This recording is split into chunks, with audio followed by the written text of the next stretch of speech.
நண்பர்கள் அனைவருக்கும் வணக்கம். இன்னைக்கு நம்ம அந்த வீடியோல மீண்டும் பல மாவட்டங்களில் கனமழை என்ற தகவல் வெளியாகியுள்ளது. சோ அதை பத்தி தான் இப்ப நம்ம பார்க்க போறோம். வடகிழக்கு அரபிக்கடல் பகுதிகளில் தீவிர புயல் நிலவுகிறது. இந்த புயலுக்கு சக்தி என்று பெயரிடப்பட்டுள்ளது.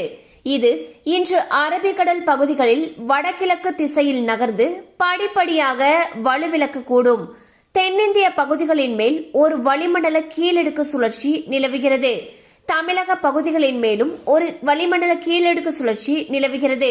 இதன் காரணமாக தமிழகத்தில் இன்று அதாவது அக்டோபர் 5ஆம் தேதி பெரும்பாலான இடங்களிலும் நாளை முதல் வரக்கூடிய 10ஆம் தேதி வரை சில இடங்களிலும் இடி மின்னலுடன் கூடிய லேசானது முதல் மிதமான மழை பெய்யக்கூடும்.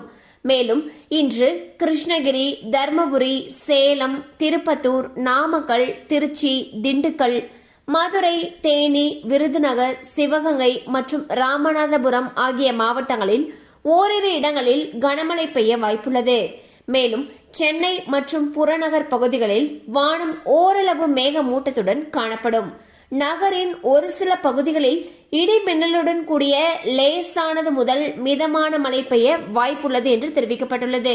சோ வந்து பாத்தீங்கன்னா வடகிழக்கு அரபிக்கடல் பகுதிகளில் ஒரு தீவிரமான புயல் உருவாகி இருக்குன்னு சொல்லியிருக்காங்க. அண்ட் வளிமண்டல கீழடுக்கு சுழற்சியின் காரணமாக தமிழகத்துல பல மாவட்டங்கள்ல கனமழைக்கு வாய்ப்பு இருப்பதாக வானிலை ஆய்வு மையம் அறிவிச்சிருக்காங்க.